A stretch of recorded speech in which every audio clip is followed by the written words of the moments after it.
बात करेंगे high BP के बारे में। जी हाँ, जो हाई बीपी है उसको हमें रिवर्स करना है। और कितने दिनों में? 21 दिन, 21 डेज के अंदर ओनली।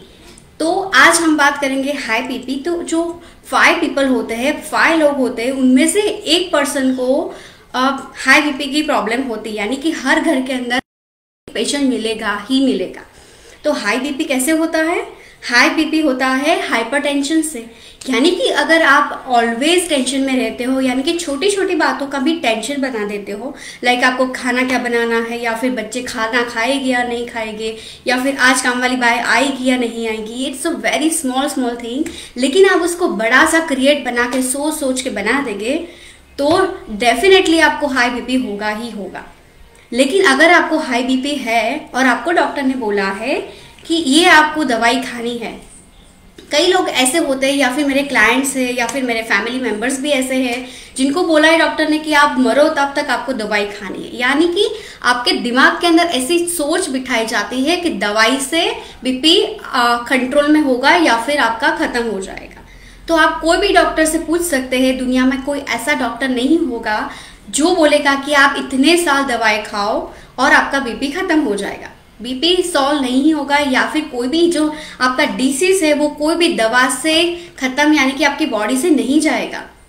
दवाई जो होती है वो उसको वहाँ पर स्टॉप रखती है। अगर आप खाना खाने से पहले या फिर बाद में डॉक्टर से सजेस्ट की हुई मेडिसिन खाते हैं तो वो बीपी को कंट्रोल में रखती है, यानी कि बीपी फ्लक्चुएट नहीं होता है, क्योंकि आपका जो ब्लड है वो ठीक नहीं होता है, वो पतला रहता है और ब्लड सर्कुलेशन आपका होता रहता है। आपके हार्ट को ज़्यादा मेहनत नहीं करनी पड़ती है just because of this medicine.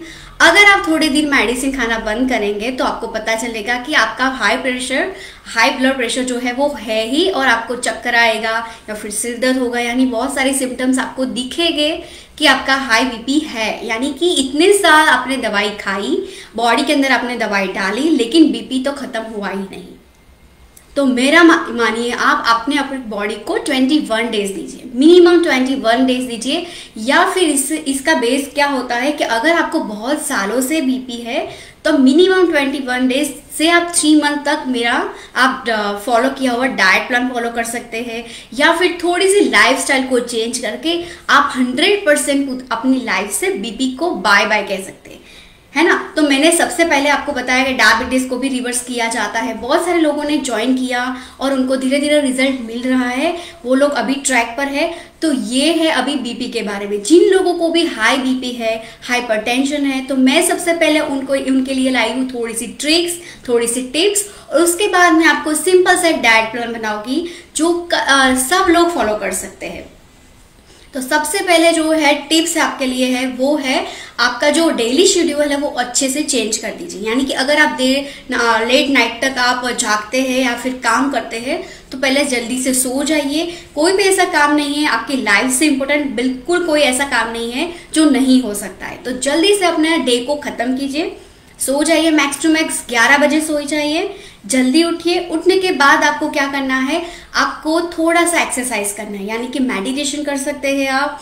अगर कोरोना है या फिर अभी बाहर का वेदर अच्छा नहीं है तो टेरेस पर चले जाइए, अर्ली मॉर्निंग टेरेस पर चले जाइए, बालकनी में बैठिए, या फिर बहुत ठंड है तो एक रूम के अंदर बैठ जाइए, थोड़ा सा मेडिटेशन कीजिए, थोड़ा सा प्राणायाम कीजिए। और अगर आपका हेल्थ अच्छा है तो आप सूर्य नमस्कार कीजिए। आप 5 सूर्य नमस्कार से स्टार्ट कर सकते हैं अपने डे को। आप देखेंगे कि धीरे धीरे आपकी जो लाइफ वो बहुत इजी हो जाएगी। अर्ली मॉर्निंग प्राणायाम करने से बॉडी के अंदर ऑक्सीजन जाता है, जिससे आपको पूरा दिन जो है वो आप फ्रेश रहते हैं, आपके बॉडी के अंदर स्ट्रेस आता ही नहीं है। जैसे जैसे धीरे धीरे आप योगा, एक्सरसाइज, मेडिटेशन करते हैं तो आप देखेंगे कि थोड़े दिनों के बाद कभी भी टेंशन आएगा या नहीं आएगा, आप बिल्कुल से न्यूट्रल रहने वाले, क्योंकि आपके बॉडी के अंदर बिल्कुल से स्ट्रेस नहीं जाएगा, आप स्ट्रेस फ्री रहेंगे, आपका पूरा दिन एनर्जेटिक जाएगा, आपका बॉडी के अंदर ऑक्सीजन का लेवल जो है वो बहुत अच्छा रहेगा। इससे क्या होता है, प्लस पॉइंट, हाई बीपी तो जाएगा ही जाएगा, और छोटे मोटे जो भी प्रॉब्लम्स आपके बॉडी के अंदर होते हैं वो भी चले जाएंगे। तो सबसे पहला रूटीन है, उठने के बाद आपको थोड़ा सा एक्सरसाइज करना है, योगा प्राणायाम कीजिए एंड अपने बॉडी को हेल्दी बनाइए। उसके बाद है आपका ब्रेकफास्ट। तो अगर आप बीपी को बाहर बाय बाय कहना चाहते हैं, मैक्सिमम मैक्स आप 2 से 3 महीने के अंदर आप पूरे बीपी को बाहर निकालना चाहते हैं, तो मेरी बात आपको माननी पड़ेगी, क्योंकि आपको टी और कॉफ़ी छोड़ने का वो मैं बोलने वाली हूँ। क्योंकि आपको टी या कॉफ़ी की जो आदत है वही आपका रोगों का जड़ का कारण है। क्योंकि उठने के बाद कई लोगों का ऐसा होता है कि मुझे तो चाय चाहिए ही चाहिए, तो जस्ट बिकॉज ऑफ कैफीन, आपको कैफीन चाहिए बॉडी के अंदर। तो कैफीन जो है वो बॉडी को बहुत ही डैमेज कर देता है अर्ली मॉर्निंग लेने से। तो अगर आपको लेना है तो धीरे धीरे आप उसको छोड़ सकते हैं। तो आपको क्या करना है, उठने के बाद आपको सबसे पहले जो मैंने बोला था व्हाइट पेठा जो होता है, व्हाइट पंपकिन होता है, उसका आपको जूस लेना है, या फिर सिंपल कोरिएंडर का, धनिया का जूस ले सकते हैं 1 गिलास।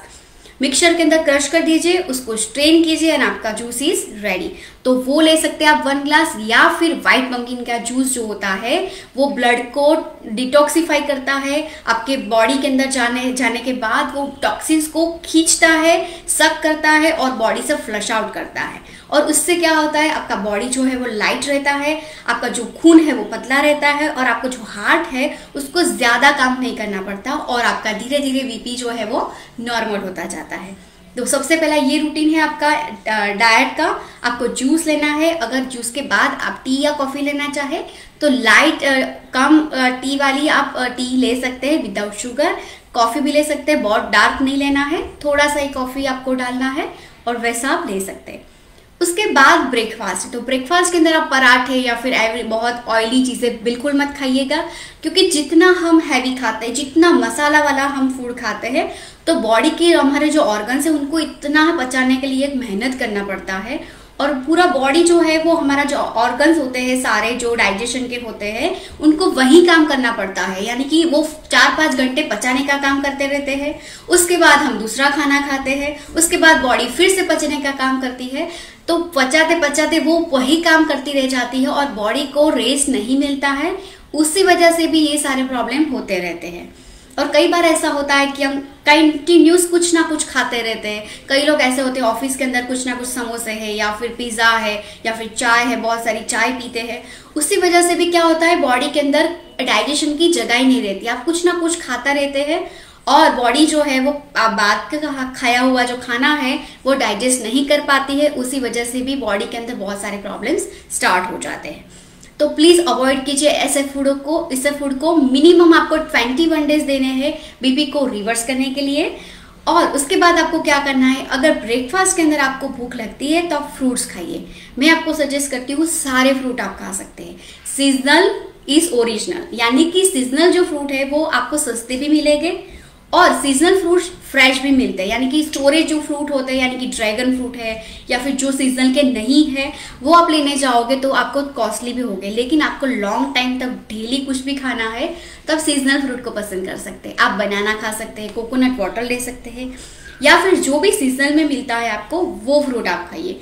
तो आप इजीली आपकी बॉडी जो है उसको एब्जॉर्ब कर पाएगी और आपका बॉडी जो है वो लाइट रहेगा। और आपको कुकिंग प्रोसीजर से भी दूर रहना पड़ेगा। बहुत सारी चीज़ें आपको बनानी नहीं पड़ेगी। आप जहाँ पर भी है फ्रूट वहीं पर इजीली मिलते हैं, आप फ्रूट लेकर कट कर कर खा सकते हैं। तो ये आपका प्रॉब्लम जो है कुकिंग का वो भी इजीली सॉल्व हो जाता है। उसके बाद आपका मिड ब्रेकफास्ट। तो मिड ब्रेकफास्ट के अंदर आप कोई भी अच्छा सा जैगरी का, ओट्स का, नट्स का लड्डू बना के खा सकते हैं। सारे नट्स को कंबाइन करके डेट्स डालकर यानी कि खजूर डालकर छोटे छोटे बॉल बना दीजिए। वो 1 से 2 आप ले सकते हैं। तो ये आपकी इम्यूनिटी पावर के लिए बहुत अच्छा होता है, क्योंकि अंदर नट्स होते हैं, सीड्स होते हैं, खजूर है, तो ये बॉडी को अंदर से वार्म रखता है, आपको हेल्दी फैट्स देता है, आपको कार्ब्स देता है। तो आपका बॉडी जो है एनर्जेटिक रहता है, आपको भूख भी नहीं लगती है और इजीली आप सेटिस्फाइड हो जाते हैं। उसके बाद आपका लंच। तो मैं आपको सजेस्ट करती हूँ हाई बीपी के जो भी पेशेंट है वो आप लाइट खाना खाइए। यानी कि अगर नॉर्मली किसी को पूछा जाए कि आप क्या खाते हैं लंच में, तो वो लोग क्या कहेंगे, मैं तो रोटी सब्जी दाल चावल वहीं खाते हैं, हमारे घर में सब यहीं खाते हैं। क्योंकि मेरी दादी मम्मी पापा सब यही खाते हैं तो मैं भी यही खाता हूँ। लेकिन आपको हाई बीपी है तो आपको ये सारी चीज़ें नहीं खानी चाहिए। क्यों नहीं खानी चाहिए?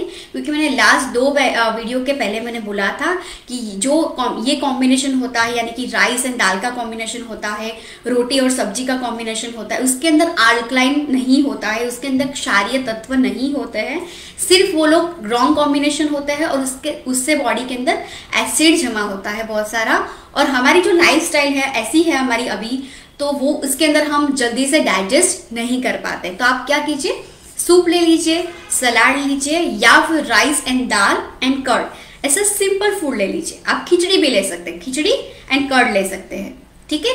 या फिर आप कोई भी सलाद ले सकते हैं, आप स्मूदी ले सकते हैं। ऐसा फूड लीजिए जो जल्दी से डाइजेस्ट हो जाए और आपकी बॉडी को मैक्सिमम रेस्ट मिले, जिससे आपका बॉडी जो है वो हीलिंग कर सके, आपकी जो हाई बीपी का जो प्रॉब्लम है उसको सॉल्व कर सके। तो उसके बाद है आपका मिड ब्रेकफास्ट। मिड ब्रेकफास्ट के अंदर आप हेल्दी सीड्स ले सकते हैं, सीड्स के लड्डू बना सकते हैं, यानी कि पंपकिन सीड, सनफ्लावर सीड, उसके बाद चिया सीड, ये सारे जो सीड्स मिलते हैं, मिक्स सीड्स कहीं पर भी मिल जाते हैं, तो उसको आप बाय कर लीजिए, उसके लड्डू बना दीजिए, या फिर 2 स्पून, मिनिमम 2 स्पून आप उसको खा सकते हैं। उसके साथ आप कोई भी ग्रीन टी पिक कर लीजिए। तो ये है आपका मिड ब्रेकफास्ट, इवनिंग टी आपकी। उसके साथ आप कोई भी फ्रूट खा सकते हैं, क्यूकम्बर ले सकते हैं, ऑरेंजेस ले सकते हैं, कोकोनट वाटर ले सकते हैं, या फिर कोई भी आपके पास सीजनल फ्रूट है वो ले सकते हैं, ठीक है। तो ये आपका इवनिंग वाला ब्रेकफास्ट। उसके बाद है डिनर। तो मैं आपको सजेस्ट करती हूँ कि डिनर जो है वो भी वेरी वेरी लाइट रखिए और मैक्स टू मैक्स 7 बजे तक उसको फिनिश कर दीजिए, क्योंकि सोने से 4 घंटे पहले आप खाते हैं तो आपका जो खाना है वो इजीली डाइजेस्ट हो पाता है और आप अच्छे से सो पाते हैं। तो मैं सजेस्ट करती हूँ papaya is very good for diabetic patient, BP patient and cholesterol patient. तो जो पपाया है वो सदाबहार होता है, वो कभी भी अवेलेबल होता है, और जो पका हुआ पपाया होता है वो कॉन्स्टिपेशन को भी रिलीव करता है, तो वो खा सकते हैं आप दूधी का सलाद खा सकते हैं। आप कोई भी सब्जी बना दीजिए वेरी लो ऑयल के अंदर, बहुत कम मसालों के अंदर, और उसके ऊपर आप टमाटो एंड अनियन से गार्निश करके भी खा सकते हैं। तो ये मेरे क्लाइंट्स को देती हूँ और इजीली वो लोग डाइजेस्ट कर पाते हैं, और उनका जो डायबिटीज़ है या फिर हाई बीपी है, थायराइड है, वो भी उनका धीरे धीरे रिवर्स होने लगता है। उसके बाद आप कोई भी एक स्मूदी ले सकते हैं, आप ओट्स चीला बना के खा सकते हैं, वेजिटेबल ओट्स ले सकते हैं। अगर आपको रोटी सब्जी की क्रेविंग है तो ओट्स की रोटी, ज्वार की रोटी, या फिर बाजरा की 1 रोटी एंड विथ ड्राई सब्जी, सलाद। कोई भी आप मील लेते हैं, लंच में लेते हैं या डिनर में, तो ज़रूरी है कि आप 1 प्लेट आपका सलाद लेना ही चाहिए, क्योंकि सलाद के अंदर अच्छा सा फाइबर होता है। और सलाद ऐसा लेना चाहिए जिसमें कलर हो, यानी कि orange, green, yellow, red, purple, सारे कलर होने चाहिए आपके सलाद के अंदर, और धीरे धीरे चबा चबा के आपको खाना है। ऐसा नहीं कि 5 मिनट के अंदर पूरा डिश जो है वो खत्म कर लिया, ऐसा नहीं करना है। मैंने एक वीडियो बनाया हुआ है, उसको अगर आप चाहे तो देख सकते हैं, 32 टाइम्स वाला फॉर्मूला। तो आपको धीरे धीरे खाना है, चबा के खाना है, और आपको देखना है कि सारे कलर्स आपकी प्लेट में है या नहीं। फाइबर होता है हमारे सलाद के अंदर, और वो फाइबर जो है वो हमारे आंत जो है, इंटेस्टाइन है, उसकी सफाई करता है। इसीलिए फाइबर वेरी जरूरी है हमारी रूटीन के लिए, डेली लाइफ के लिए। और उसके बाद आता है आपका नाइट ड्रिंक। तो नाइट ड्रिंक के अंदर भी आप कुछ भी ले सकते हैं, आप 1 गिलास दूध भी ले सकते हैं, या फिर आप कोई भी टी ले सकते हैं। मैं सजेस्ट करती हूँ आपको कोरिएंडर सीड टी, जो धनिया के बीज आते हैं, उसकी टी लेने से आपका जो हाई बीपी है उसका प्रॉब्लम सॉल्व हो जाता है। तो आप धनिया की टी ले सकते हैं, या फिर आप मिल्क ले सकते हैं। तो ये सारा जो डाइट प्लान है अगर आप फॉलो करते हैं दिल से, पूरा ऐसा नहीं है कि बर्थडे आ गई आपने चीटिंग कर लिया उसके बाद कंटिन्यू किया, ऐसा नहीं करना है। आपको मिनिमम 21 डेज ये शिद्दत से दिल से फॉलो करना है ये सारी चीज़ें। उसके पहले मैंने जो रूटीन बताया और ये डाइट प्लान बताया, दोनों को कंबाइन करने से आपका जो बीपी है, हाई बीपी का जो प्रॉब्लम है, वो मिनिमम 21 डेज के अंदर आप दिखेंगे कि आपका जो नंबर्स है वो डाउन हो जाते हैं। आपको अंदर से भी अच्छा लगता है, क्योंकि जैसा हम खाते हैं वैसा ही फील करते हैं। आप देखेंगे कि आपकी सोच है वो पॉजिटिव होती जा रही है, आपकी बॉडी का टेक्सचर है वो, आपका रंग है, आपका बॉडी का शेप है वो अच्छा दिखता है। आप अंदर से कॉन्फिडेंट, मोटिवेट होते लगते हैं, क्योंकि जो खाते हैं वही तो आप दिखते हैं। तो इसीलिए आपको यही फॉलो करना है और मैक्सिमम 3 मंथ तक अगर आप कर सकते हैं तो आपका ब्लड प्रेशर है वो नॉर्मल हो जाएगा, आपकी दवाएं हैं वो 100% बंद हो जाती है। So that's all about the video. I hope आपको ये मेरी जो नॉलेज है वो आपको पसंद आई होगी, और जो जो लोग फॉलो करते हैं वो मुझे कमेंट में ज़रूर बताना कि आप लोग स्टार्ट करने वाले हैं। So thank you so much for watching my video and please like, subscribe and share my channel.